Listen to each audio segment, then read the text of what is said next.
It's Valentine's Day, or as I like to think of it, the least inspiring holiday for pastry.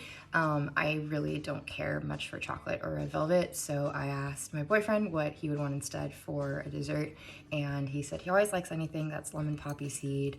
So he told me lemon poppy seed, and I pretended to hear passion fruit black sesame, and what we have here is going to be a black sesame custard with a passion fruit curd and a poppy seed sesame brittle.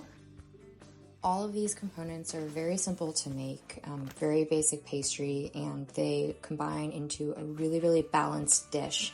What I love about it is that the passion fruit is going to have a lot of acid, and then you're going to have that black sesame custard that's really fatty and mellow and sweet to balance that out.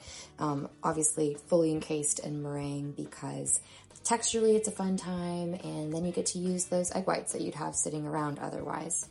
Then lastly, you have your brittle, which is going to give you some texture, something to also scoop it up with and eat it with.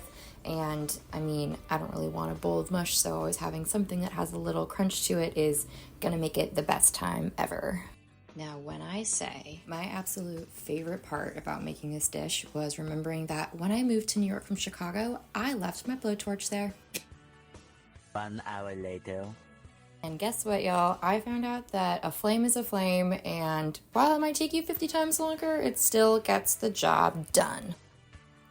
And for those of you who don't know, you can find this whole recipe on my Meez account. Meez is the company I work for. It's a really dope recipe tool that helps with just daily production, training, costing, a whole bunch of stuff. But I use it for my daily recipes because, you know, it's the best. And you're gonna wanna eat this just by picking up the brittle and scooping it up. So love is messy, and this is great.